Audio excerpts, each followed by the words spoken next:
आज बच्चे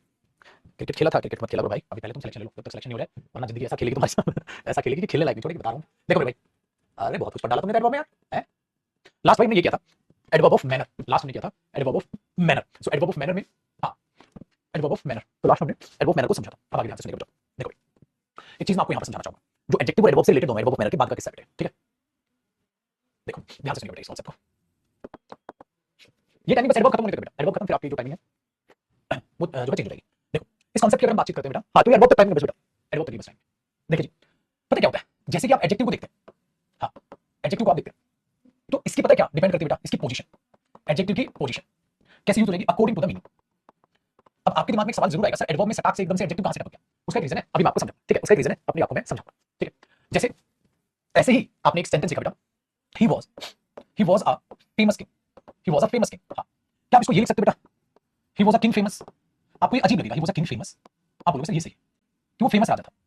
वो फेमस राजा था, ही was a famous king, he was a king famous, तो लॉजिकल लग जाएगा, ठीक है? लेकिन अगर मैं ये बोल दूं बेटा, ही was a famous king, he was a famous king for his justice,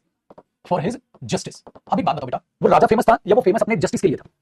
वो राजा फेमस था या फेमस वो अपने जस्टिस के लिए था? मुझे इसको ऐसे लिखना चाहिए या मुझे ऐसे लिखना चाहिए बेटा, ही was a king famous for his justice, famous for his justice, वो फेमस था अपने न्याय के लिए, अपने जस्टिस के लिए। मुझे कौन सा लिखना चाहिए बेटा, आप खुद बताइए कौन सा लिखना चाहिए? तो he was a famous king for his justice या he was a king famous for his justice? अरे वो तो जस्टिस के लिए फेमस था, तो आपको करना चाहिए बेटा, ही was a king famous for his justice, क्योंकि ये जो फेमस है वो जस्टिस के लिए है, ना कि वो यहां पर आप एग्जाम में देखेंगे तो आपको यहां पर सिर्फ करना पड़ेगा। अब आपका सवाल बिल्कुल जायज है कि सर सडनली ये वाली बात एडवर्ब में कहां से आ गई? ठीक है ये तो आसान है, ये तो पता चल गया हमें, ये एडवर्ब में ऊपर डाल बेटा, कॉपी तो कर रहे हो नहीं, देखो ये एडवर्ब में इसलिए आ गई क्योंकि मुझे आपको इनफ एडवर्ब एक बार बताना था, मुझे आपको इनफ एडवर्ब एक बार बताना। ये जो इनफ शब्द होता है बेटा, ये दो काम करता है, ये एडजेक्टिव का भी काम करता है और ये एडवर्ब का भी काम करता है, ठीक है? एडजेक्टिव बोल दो या डिटरमिनर बोल दो, बेसिकली आप इसे ये एडजेक्टिव का काम करता है या आप इसे डिटरमिनर भी कह सकते हैं बेटा। डिटरमिनर क्या होता है, जिसके बाद नाउन आता है ना, जिसके बाद नाउन आता है, जो नाउन को क्या करता है, डिटरमाइन करता है, ये इनफ ये भी काम करता है। लेकिन जब ये एडवर्ब बनता है ना बेटा, हाँ एडजेक्टिव के, हाँ ये बाद आता है, मतलब उल्टा।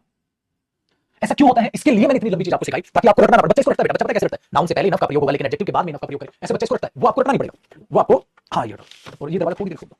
हाँ ये किसका है, इसको ऑफिस में रख दो ना, कॉन्फ्रेंस है ना जो, वहीं किताब किसी में रखो। तो ये एडजेक्टिव और डिटरमिनर है बेटा, तो बच्चे इसको क्या करते हैं, बच्चे रटता है, बच्चा ऐसे रटेगा कि इसके बाद ये आता है, इसके बाद ये आता है। मैं कह रहा हूं मेरे बच्चे आपको रटने की जरूरत नहीं है, आप उसको लॉजिकल पता कर सकते हो क्यों हो रहा है ऐसा। चलो बताता हूं, मैंने बोला मेरे पास पर्याप्त किताबें हैं आपके लिए, तो मैं क्या बोलूंगा, I have enough books for you, I have enough books for you, तो मैं ये बोलता हूं I have enough books for you. बेटा एक बात बताओ, कितना अजीब लगेगा अगर मैं बोलूंगा I have books enough, books enough, बेटा इनफ किसके लिए आया, आई हैव, अगर मैं इसको ऐसे लिख दूं बेटा, I have books enough for you, enough for you थोड़ी ना है बेटा, ये तो ऐसा लगेगा जैसे इनफ फॉर यू के लिए आया हो, इनफ फॉर यू, ये तो ऐसा लग रहा है जैसे इनफ फॉर यू के लिए, लेकिन इनफ फॉर यू के लिए नहीं आया मेरे बच्चे, इनफ बुक्स के लिए आया कि मेरे पास पर्याप्त किताबें तुम्हारी। हाँ तो पेपर में गलत हो जाएगा ना, ये नहीं सही देगा, क्योंकि इनफ जब वो नाउन के लिए आएगा तो नाउन से पहले आएगा, अगर वो बाद में मैंने मार दिया तो ऐसा लगेगा किसी और का हो गया, वो तो समझ रहे हो बच्चे, वो तो फिर किसी और के साथ निकल लेगा। वेरी गुड, हाँ सर ये बात तो दिमाग में बैठ रही है, ये बात तो दिमाग में बैठ रही है, ठीक है बेटा आगे सुनिएगा। इसलिए ये हुई बात, इसलिए बेटा जो डिटरमिनर होता है नाउन से पहले आएगा, ये तो नहीं बोलूंगा, अगर मैंने बोला I can give you book my, अरे I can give you my book, I can give you my book, तो बुक माई तो नहीं बोलोगे बेटा, तो जो डिटरमिनर होगा नाउन से पहले आना चाहिए, तो इसलिए मैंने बोल दिया, ठीक है? अगर मैंने बोला I can give you my book, very good, अब इसको ये तो लिखोगे ना, I can give you book my, समझा? तो ये डिफरेंस हुआ, करेक्ट, वेरी गुड। अब आगे सुनिएगा बेटा, अब इसकी बात करते हैं। देखो इनफ का मतलब क्या होता है, पर्याप्त। अब कोई बंदा बहुत अमीर होता है, पता है क्या बोलेगा, he is very rich, he is very rich, वो बहुत अमीर है, वो बहुत अमीर है, तो कहानी बिल्कुल ठीक है, बिल्कुल ठीक है बेटा। अगर मैं ये बोल दूंगा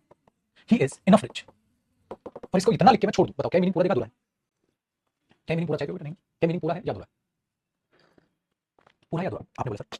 अधूरा meaning, he is enough rich, he is enough rich, ये तो अधूरा मीनिंग है, तो आपने मैंने उसे बोला पूरा कर दी, देखना he is enough rich to help you, तो इनफ को आगे एक्सप्लेन किया जाता है बेटा, वो इन्फिनिटिव की हेल्प से एक्सप्लेन किया जाता है, ठीक है? अब बताओ, देखो enough rich to help you, इसका मतलब पता क्या हुआ, वो इतना अमीर है कि आपकी मदद कर दे, वो इतना अमीर है कि आपकी मदद कर दे, वो इतना अमीर है कि आपकी मदद कर दे, इसका मतलब वो बहुत अमीर नहीं बेटा, बस इतना तो है कि तेरी मदद कर दे। एक बात बता, तुझे 20 रुपए की जरूरत है, ठीक है? और एक बंदा है बहुत नॉर्मल सा, जिसकी सैलरी इतनी ज्यादा भी नहीं है, ठीक है? जिसकी सैलरी इतनी ज्यादा भी नहीं है, बहुत ही नॉर्मल सा बंदा बेटा, जिसकी सैलरी इतनी ज्यादा भी नहीं है, तुम्हें 20 रुपए की जरूरत है, तो मैंने पता क्या बोला, वो इतना अमीर तो तेरे को 20 रुपए दे देगा, जा वो इतना अमीर तो तेरी मदद कर देगा, इसका मतलब वो बहुत अमीर नहीं है, सिर्फ उस मुद्दे के लिए जो तुम काम करना चाह रहे हो, मतलब वो अमीर है कितना, इतना की ये। सो बेटा आप सबसे पहले उसे इनफ रिच की बजाय बोलोगे ही इज रिच, वो अमीर इतना की ये कर दे। अब उस अमीरी को एक्सप्लेनेशन दोगे, और किसी चीज की एक्सप्लेनेशन फिर आप उसको दोगे, तो बेटा इसकी बजाय आपको इसको ऐसे लिख देना चाहिए, ऊपर बच्चे, इसकी बजाय तो आपको इसको ऐसे लिखना चाहिए, ही इज रिच, वो अमीर है, he is rich enough to help you, वो अमीर है हाँ इतना कि आपकी मदद, मतलब बहुत अमीर नहीं भाई, इतना कि आपकी मदद। यही चीज तो याद बेटा, वो राजा है फेमस अपने जस्टिस के, फेमस राजा नहीं है जस्टिस के, ठीक है? वही चीज मेरे दोस्त यहां, इसलिए मैंने वो चीज आपको बताई। वेरी गुड, तो अगर उस एडजेक्टिव पर हमें सिकंजा कसना है तो ये ऐसी एडवर्ब है जो अपने एडजेक्टिव के बाद आती हुई आपको नजर आएगी, ये चीज याद रखिए। बहुत अमीर नहीं बेटा, लिमिटेड है, वो लिमिटेशंस याद। अब मेरे बच्चे अब मैं कह रहा आपको लिखता हूं, एक तो पेपर में ऐसी गलती दे देगा बेटा, इसलिए ये एडजेक्टिव या डेटरमिनेंट तो नाउन से पहले आएगा बेटा, लेकिन एडवर्ब बने तो ये एडजेक्टिव की बात। इसमें क्या देखना है आपने, नॉट नहीं, एग्जांपल देखिएगा, एग्जामिनर ने ये दे दिया बेटा, ही सेड टू हर, ठीक है, Mohan is very rich enough to help कर। बेटा ये एरर, मतलब बेस ये था, बेस ये था एरर का, बेस ये था, ये सीडीएस और सीजीएल में एरर है, सीडीएस और सीजीएल में एरर है। लिखा है he said to her, Mohan is very rich enough to help her, Mohan is very rich enough to help her. क्या दिखाई दिया आपको, दिखाई दिया आपको, दिखाई दिया कि यहां अगर मैं इसको देख रहा हूं, एग्जामिनर ने क्या चाल की बेटा, यू दे दिया, यू दे दिया, और ए बी सी और डी बेटा नो एरर, कौन से पार्ट में एरर? तो बच्चों ने सोचा वेरी रिच तो सही है, इनफ काट दो, पागल है क्या? अगर मेरे बच्चे इनफ काट दो तो भी वेरी सही नहीं है, क्योंकि वेरी लिमिटेड थोड़ा बात करता है, वेरी तो बहुत भी हो गया। तो इसीलिए जब इनफ के साथ वेरी की टक्कर लगेगी ना बेटा, हाँ, तो आपको वेरी ही हटाना पड़ेगा सेंटेंस, तो बी पार्ट में एरर बेटा, जो करेक्ट सोचने के लिए आपने भी करेक्ट आंसर दिया, मेरे बिन बचाए, मेरे बिन समझाया आपने करेक्ट आंसर दिया कि वेरी और इनफ नहीं आ सकता, वेरी बहुत ज्यादा की बात करता है, इनफ लिमिटेड की बात करता है। सो बेटा बहुत ज्यादा और लिमिटेड होना दोनों में फर्क आ गया, ठीक है, वेरी गुड। आगे सुनिएगा, दूसरी गलती क्या आ सकती है, दूसरी बेटा क्या पता ये कर दे, ही सेड टू हर, हाँ, he said to her, I am too rich enough to help the poor boy। अब बेटा आपको यहां पर दिमाग लगाना है, अब बच्चा क्या सोचता है, सर देखो 2 प्लस जो इंफिनिटिव है बेटा, 2 प्लस में वर्ब की फर्स्ट फॉर्म ये इंफिनिटिव होता है, मेरे पुत्र ये एक्सप्लेनेशन 2 के साथ भी आती है और ये एक्सप्लेनेशन इनफ के साथ भी आती है, दोनों के साथ आती है, याद है भाई, वेरी के साथ तो नहीं आती, चलो इसको काट दिया आपने, वेरी को ये तो बेटा 2 के साथ भी आती है, इनफ के साथ भी आती है। अब मैं किसको देता हूं, अब मैं पेपर में यूं कर दूंगा, तो मैं इनफ में एरर निकालूं या मैं 2 में एरर निकालूं, बताओ बेटा, अब मैं किस में एरर निकालूं, इनफ में या 2 में, इनफ में या 2 में, अब मैं किस में एरर निकालूं भाई? अरे वाह बेटा, बच्चे कौन है ये बच्चा, पुनीत, हाँ पुनीत बहुत बढ़िया, करेक्ट आंसर, करेक्ट। सबसे पहले पुनीत ने आंसर दिया, और खुशी की बात ये है बच्चे, ठीक है, खुशी की बात ये है कि 99% बच्चों ने सही आंसर दिया, लेकिन 1% फिर भी बच्चे पता नहीं क्या करता है, क्या नहीं करता, कुछ नहीं बोलते, गलत आंसर। देखो अगर मैं इनफ को काट दूं तो जो टू है मैंने कहा नेगेटिव सेंस आता है, I am too rich to help the poor, मैं तो ज्यादा ही है उसकी मदद करने की, मतलब तो बहुत गरीब हूं, हाँ बट भाई एक बात बताओ, नेगेटिव वे में कौन बात करता है यार, एक सिंपल सी बात तो है, गरीब बच्चे की मदद करनी हो तो बात टू लगा रहे हो, मेरे बच्चे टू तब लगाया जाता है जब चीजों को रिजेक्ट करना हो, याद आया, टू का मीनिंग निकालना सिखाया तो था, तो बेटा लालच है ऐसे ज्ञान पर, जब 2 कोड़ी का ज्ञान तुम अप्लाई नहीं कर पाए, क्या छोड़ो मैं भी बोलना चालू करूंगा, फिर मैं आहिस्ता आहिस्ता ज्यादा गुस्से में आ जाऊंगा, ठीक है, क्लास में मूड खराब हो जाएगा, छोड़ मेरे पुत्र बच्चे इन शॉर्ट में कह रहा हूं, जो बच्चे नहीं पढ़ रहे क्या करना चाह रहे हो तुम, क्या करके मानोगे, क्या करके मानोगे तुम बताइए एक बार मेरे को, तो मेरे को चुपचाप से काम में बता दो, पढ़ना नहीं पढ़ना है, तो चलो थोड़ा देखो यार क्या कर रहे हो। सो बेटा यहाँ जब आप इन चीजों को देखोगे तो ये कटेगा, अब देखो ना कितनी पॉजिटिव सेंस है इसकी, कि भाई मैं इतना अमीर हूं कि उस गरीब बच्चे की मदद कर दूं, इनफ पॉजिटिविटी आता है,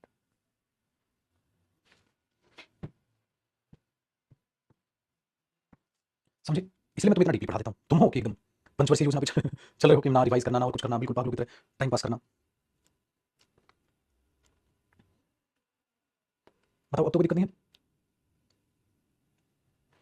आ जाओ, वो इतना भी है कि उस लड़के की मदद कर देगा, पॉजिटिव बात है, और टू मैंने कहा था नेगेटिव सेंस में यूज होता है, और नेगेटिव तो यहाँ पर सेंस ही नहीं थी। देखो भाई एक होता है बेटा फेयरली वर्सेस रादर, भाई इस पर बेस्ड एरर पेपर में 99% ध्यान है, अच्छा एरर बनता है और आसान भी, जो फेयरली एडवर्ब है बेटा फेयर से बना है, फेयर क्या होता है जो आपके हित में हो, दैट्स नॉट फेयर, बोलते हैं दैट्स नॉट फेयर, उसको ज्यादा पैसे दे दिए मुझे कम, दैट्स नॉट फेयर, ये तो फेयर नहीं किया आपने, तो फेयर होता है जो आपके हित में, इसलिए जो फेयरली एडवर्ब होता है बेटा, जो फेयरली एडवर्ब होती है मेरे बच्चे, वो आती है आपकी पॉजिटिव सेंस में प्लस पॉजिटिव डिग्री के साथ,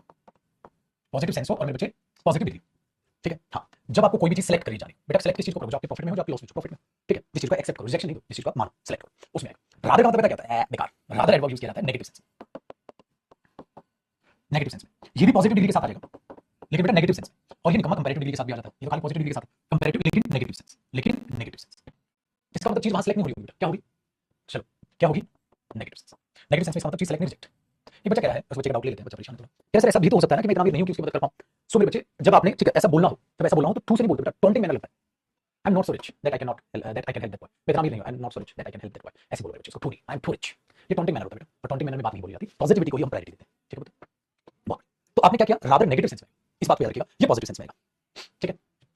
वेरी गुड, जैसे मैंने बोला दिस इज फेयरली गुड या दिस इज रादर गुड, क्या बोलोगे, दिस इज रादर गुड या दिस इज फेयरली गुड, जब आप बोलोगे सर गुड, गुड तो अच्छी बात है, क्या उसमें रादर लगाते हुए अच्छे लगोगे, आपने बोला it is rather good, it is fairly good, अब बेटा आपने ये देखा गुड तो एक पॉजिटिव डिग्री है, पॉजिटिव सेंस में यूज होती है, तो फेयरली रादर, अच्छा इट इज रादर बैड या इट इज फेयरली बैड, बेटा बात बताओ कोई भी चीज आपके लिए बुरी है तो मेरे लिए बुरी है और अच्छी बुरी है, अच्छी बुरी कैसे हो जाएगा, बुरी तो नेगेटिव सेंस हो गया, तो this it is rather bad, Fairlie bad, it is rather bad, ये तो कुछ ज्यादा ही बुरा है, इट इज फेयरली गुड, मतलब ये तो मेरे हित में है बात, ये तो मेरी अच्छी बात, ठीक है, वेरी गुड, पर कई बार वो सेंटेंस में सेंस दे देगा, जैसे मैंने बोल दिया ही इज, ठीक है, हाँ या मैंने बोल दिया शी इज रादर, हाँ या fairly tall, she is rather या फेयरली टॉल, अगर पेपर में आ जाए तो बेटा फेयरली टॉल पॉजिटिविटी को हम चुनेंगे, नेगेटिविटी को उड़ा दें, लेकिन अगर मैंने लिख दिया शी इज रादर या फेयरली टॉल, हाँ so we can not select, so इसलिए हम उसको सेलेक्ट नहीं कर सकते, मतलब मेरे बच्चे वो तो ज्यादा ही हाइट लंबी होगी, फिर तो वो इतनी हाइट लंबी होगी कि हम उसे सेलेक्ट नहीं कर सकते, इसका मतलब हमें जो लड़की चाहिए सेलेक्ट करने के लिए हाइट थोड़ी कम चाहिए, ठीक है, अब ये चीज यहाँ पर आपने मेंशन कर दी बेटा, तो she is rather tall so we can not select her, और शी इज फेयरली टॉल, तो हाइट में फेयरली टॉल, फेयरली तो पॉजिटिव, बट यहाँ तो रिजेक्ट करे उसको, तो उस लड़की को तो बोलोगे शी इज रादर टॉल, ठीक है, अब मैंने बोला शी इज रादर या शी इज फेयरली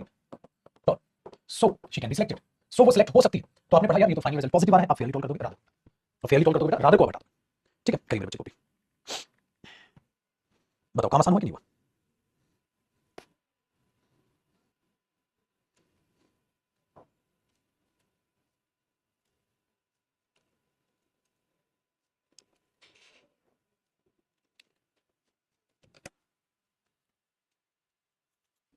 नैना भाई इजी हो गया ना,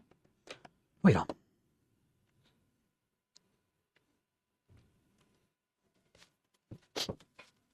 अब एक नोट लगा के बात करिएगा बेटा, कॉम्बिनेशन भी बनता है, रादर टू सही होता है, फेयरली टू गलत होता है। मतलब रादर एक टू एडवर्ब हुई और एडवर्ब को एडवर्ब क्वालिफाई कर सकते हैं, रादर टू का कॉम्बिनेशन बना है, मतलब जहां रादर आ रहा है वहां रादर टू भी आ सकता है। जैसे we can not select her, अब ये लिखा है we can not select her, हाँ because we can not select her because हाँ she is rather too tall, she is rather too tall, तो ये भी हो सकता है। अच्छा फेयरली टू होगा ही नहीं, she is rather too tall, तो रादर टू पेपर में एक साथ दिखे तो बिल्कुल नहीं घबराने का, आपको याद आ जाएगा, हाँ सर ने हमें सिखाया था रादर और टू एक साथ आ सकता है, बिल्कुल भी गलत नहीं है बेटा। तो रादर टू टॉल, तो we can not select her because she is rather too tall. ठीक है, तो ये बात सही। आगे सुनिएगा बेटा, आसान हुई चीजें। अब एक चीज को आगे देख लेते हैं एग्जांपल के तौर पे, रादर टू फेयरली टू, आपके दोनों की दोनों चीजें यहाँ पे मिल गई, टेंशन लेना तो। ठीक चलो, मैंने बोला बेटा I was talking to a fairly too sensible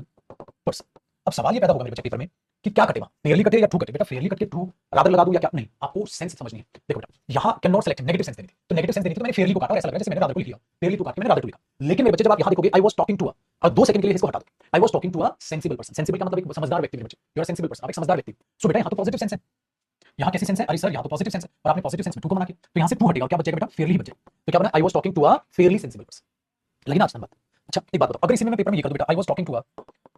अ हाँ फेयरली टू स्टूपिड पर्सन, अब मैंने स्टूपिड पर्सन कर दिया, अब ये नेगेटिव सेंस हो गई, अब ये नेगेटिव सेंस तो फेयरली कर जाएगा, टू सही है, फिर आप फेयरली को काट के रादर लिखोगे, रादर टू स्टूपिड पर्सन। ठीक है, बहुत ही बढ़िया,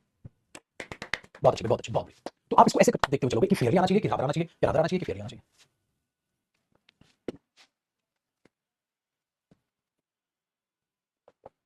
तो ओवरऑल बात बन जाएगी आपकी, आपको घबराने की जरूरत है नहीं बेटा, ओवरऑल आपकी बात बन जाएगी, मैं ये कह सकता हूं।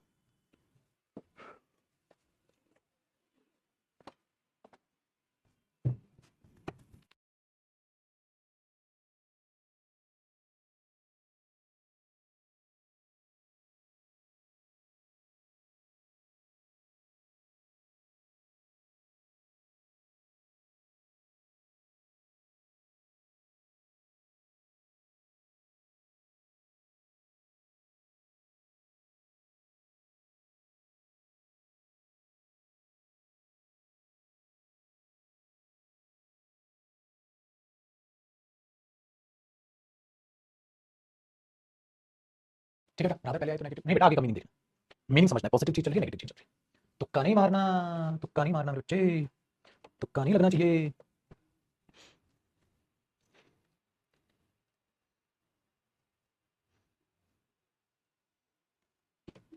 आइए, अब कुछ छोटी छोटी एडवर्ब बचती हैं जो कई बार आपको परेशान कर लेती हैं, उनको हम समझते हैं। देखो बेटा, एक होता है वर्क हार्ड और एक होता है हार्ड वर्क। बेटा हार्ड वर्क और वर्क हार्ड में क्या डिफरेंस है। ठीक है, वर्क हार्ड में क्या होती है वर्क, और हार्ड होती है एडवर्ब। हार्ड वर्क में वर्क बनता है अपने आप में एक नाउन कंपाउंड। ठीक है, जैसे I was I was used to hard work, I was used to hard work, मुझे मेहनत करने की आदत थी, तो तू क्या हुआ बेटा, प्रेपोजिशन, और प्रेपोजिशन के बाद क्या आ गया उसका नाउन ऑब्जेक्ट,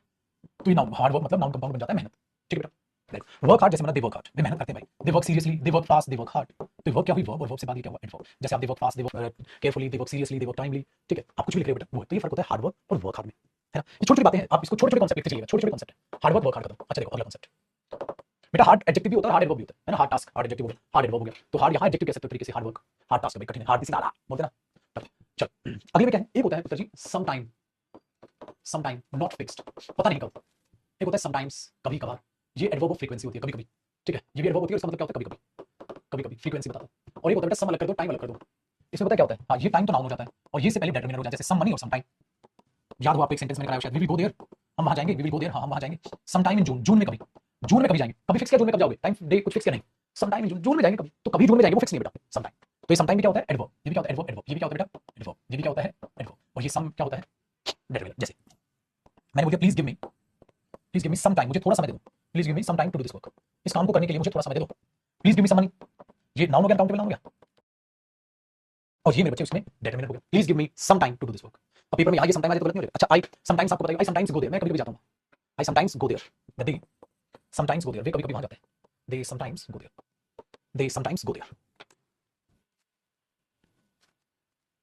वे कभी कभी वहां जाते हैं, वे कभी कभी वहां जाते हैं। है इंटरेस्टिंग। तो बेटे समटाइम समटाइम समटाइम, इसको बता दो, ये तो हो गया, यहाँ दूसरा कर देता हूँ। आसान है भाई, ये भी वो छोरा। ठीक है बेटा, एक ऐसा ही है कॉन्सेप्ट जिस पर बेस पेपर में एरर आता है, वो होता है बेटा एवरीडे। अगर एक साथ लिखो तो ये एडजेक्टिव होता है मेरे बच्चे, और एवरीडे को अगर ब्रेक कर दो ना, जैसे every month, every day, each day नहीं होता बेटा, ईच डे नहीं, ईच डे एडवर्ब नहीं होता, ईच डे एडवर्ब नहीं होता, एवरी डे अलग अलग, every week, every day and every month, every year, ये सब एडवर्ब होती है। तो एवरी डे एक साथ लिखोगे तो एडजेक्टिव होता है, एवरी डे अलग अलग लिखोगे तो क्या होता है बेटा, एवरी डे अलग अलग लिखोगे तो क्या होता है, एडवर्ब होता है। जैसे मैंने बोला यू शुड गो देयर, तुम्हें वहां जाना चाहिए, यू शुड गो देयर, तुम्हें वहां जाना चाहिए, पेपर में आ गया बेटा एवरी डे, और एक साथ लिखा आ गया, गलत है बेटा, गलत है, ये सोचो एग्जामिनर ने गलती होगी, गलती नहीं, एरर है, वेरी गुड। आपने बोला this is everyday task for me, ये तो मेरे लिए हर दिन का काम है, तो एवरीडे टास्क एक साथ ही आएगा, एवरीडे टास्क मत करना बेटा, ठीक है, गलत हो जाएगा। क्यों? क्योंकि नाउन और नाउन से पहले मुझे क्या चाहिए, एडजेक्टिव चाहिए। तो एवरीडे एक साथ एडजेक्टिव होगा बेटा, और एवरीडे अलग अलग अपने आप में एडवर्ब होगा। कोई बड़ी बात या कोई मुश्किल बात मैंने आपको नहीं बताई है, ठीक है।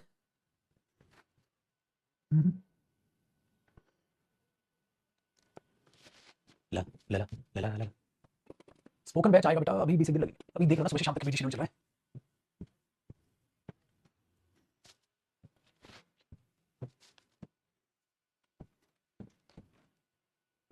बताओ कोई समस्या तो नहीं है? पक्का? अच्छा बेटा आगे,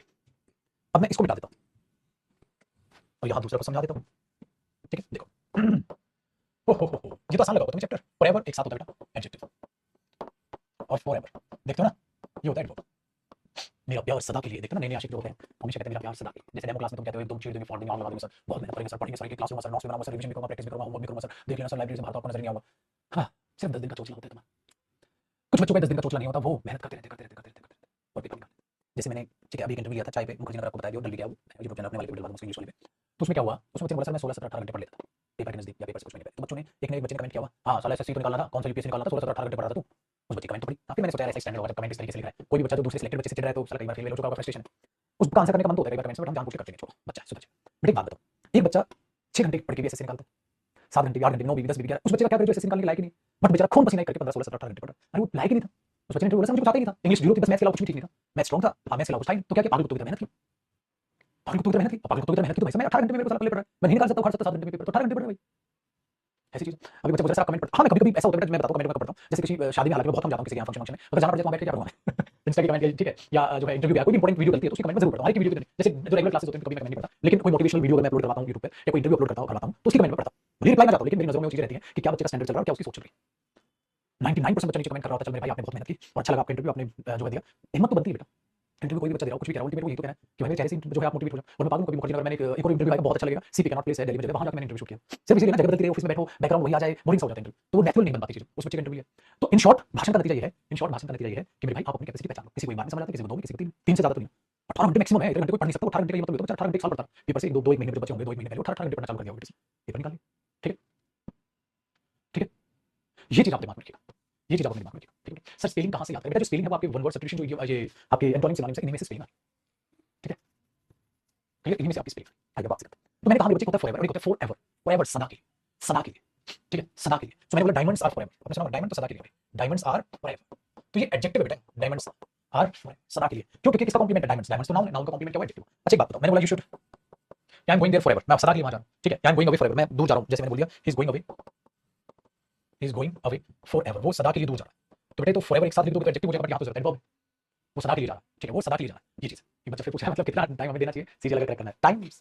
नहीं आंसर किया जा सकता, आप अपने अकॉर्डिंगली, आपको कितना समय सफिशिएंट लग रहा है अपने हिसाब से। मैंने कहा उसी सेम चीज को बच्चा 4 घंटे में कवर कर रहा है, कोई 2 में कर रहा है, और कोई इस चीज को 6 घंटे में कवर कर रहा है, तो आपको अपनी कैपेसिटी पहचाननी होगी, कितना समय आपको लगता है किसी चीज को देने के लिए, कि मुझे इतना समय सफिशिएंट लग रहा है, मेरा पेपर निकल जाएगा। अब मॉक टेस्ट में आपके नंबर नहीं आ रहे, इसका मतलब आपको सेल्फ स्टडी बनाने की जरूरत है, जो कमजोर आपकी चीज रह गई है, चाहे वो कोई भी सब्जेक्ट हो, उस पर आपको मेहनत करने की जरूरत पड़ रही है। अगर आपके मॉक टेस्ट में अच्छे नंबर आ रहे हैं तो बस फिर रिवीजन और मॉक टेस्ट से जो चीजें सीख रहे हो उसी पे चले जाओ, उतना टाइम जितना आप दे रहे हो स्टडी को, वो सफिशिएंट है, वो सफिशिएंट। बट कितने सारे ऐसे क्रिकेटर होते हैं जो 1 घंटे की प्रैक्टिस करते हैं, कई बार तो मैच से पहले प्रैक्टिस नहीं करते, उठते हैं सीधा मैच में देना चक्के, बट आपसे नहीं लगेगा ना देना चक्के, आप तो सुबह की प्रैक्टिस करोगे ना, तो आपको पहचानना है, किसी भी टीचर के अकॉर्डिंग अपने आप को मत डालो, ना किसी टीचर को कहना चाहिए इतने घंटे सफिशिएंट होते हैं, भाई कैसे कह सकते हो, आपको दूसरे के दिमाग का नहीं पता कितने घंटे सफिशिएंट होते हैं। चलो जी, तो फॉरएवर और फॉरएवर में दोनों में, फॉरएवर एक साथ और फॉरएवर में डिफरेंस होता है। चलो इन शॉर्ट कहानी ये है मेरे बच्चे कि हमने तकरीबन क्या 99% हमारा एडवर्ब हो गया है खत्म। तो कल की क्लास में मैक्सिमम 5 मिनट का एडवर्ब बचा, ज्यादा लंबा नहीं है सब किताब। कल की क्लास में हम खत्म कर लेंगे एडवर्ब, और एडवर्ब की फिर कल के कल ही कर देंगे हम प्रैक्टिस, कल के कल ही हम प्रैक्टिस चालू कर देंगे। Adverb topic. और दूसरी एक और प्यारी सी खुशखबरी मैंने आपको शायद पहले दे दी थी, दोबारा दे देता हूं। मैं भाई टॉपिक वाइज एरर्स इंप्रूवमेंट और जो फिल इन द ब्लैंक्स उनके असाइनमेंट्स जो है रिवाइज कर रहा हूं, मतलब इनको अपडेट कर रहा हूं। ये तो रहेंगे साथ साथ और नई चीजें जोड़ रहा हूं और एक साफ सुथरे से असाइनमेंट बना रहा हूं जो आपको मिलेंगे अभी नहीं, उसमें पूरा 1 महीने का वक्त लग जाएगा। और उससे पहले किसी का बैच भी खत्म हो जाएगा तो उस बैच में भी वो अपलोड किए जाएंगे, न्यू असाइनमेंट्स करके, अपडेटेड असाइनमेंट्स करके, ठीक है। तो आपसे फिर नए बैचेस में वही मिला करेंगे, तो मैं आपके बैचेस में भी अपलोड करूंगा, लेकिन 1 महीना लगेगा। लेकिन कॉल करके आज ही बोलने लग जाओ और इसमें मैंने कहा काम जारी कर दिया है, अभी तो आज शाम को 10 कंप्लीट होगा एक टॉपिक, तो उसमें वक्त लगता है। एक टॉपिक एक दिन लेगा, ठीक है। सारे तो करीब 1 महीना आपके सारे नोट्स अपडेट करने में मुझे लग जाएगा, चीजों को वेरीफाई करने में, ठीक है। बट आने वाली खुशखबरी मैं आपको देता हूं कि नोट्स वो है जो पीडीएफ आपके पास फ्री ऑफ कॉस्ट अपलोड हो जाएगी, ठीक है। चलिए नमस्कार मेरे बच्चे, कल मुलाकात करते हैं सुबह 8 बजे फिर 8:30 बजे। सारे एडवर्ब रिवाइज कर लेना। अच्छा, YouTube पर भी क्लास होगी शाम को, जो सीरियल मेंस की मैं लूंगा, भले ही आपको मेंस नहीं देना, बट क्लास को जरूर अटेंड कीजिए, नया कुछ सीखने को मिलेगा। भले ही ये मेंस नहीं देना आपने, बट तब भी क्लास को लीजिए, ठीक है। अगर मेंस देना है तो ऑप्शन नहीं है, पक्का लीजिएगा उस क्लास को, ठीक है। अगर आप प्रैक्टिस बैच ले चुके हैं तो मेंस का बैच लेने की जरूरत बिल्कुल भी नहीं है, बिल्कुल भी नहीं है। मेंस का बैच लेने की जरूरत नहीं है, लेकिन मेंस की प्रैक्टिस जो YouTube पर फ्री करा रहा हूं वो जरूर लेनी है। ऐसे नहीं देने बेटा, ऐसे वाला बैच नहीं लेना आपने मेंस का, ठीक है। अगर आप मेंस से प्रैक्टिस बैच कर चुके हैं, ऐसे वाला बैच नहीं लेना है आपने, शाम को फ्री ऑफ कॉस्ट में प्रैक्टिस कराऊंगा। अभी हफ्ते में 4 क्लास लूंगा, तो शाम को 6 बजे मिलेगा, ठीक है। जय हिंद।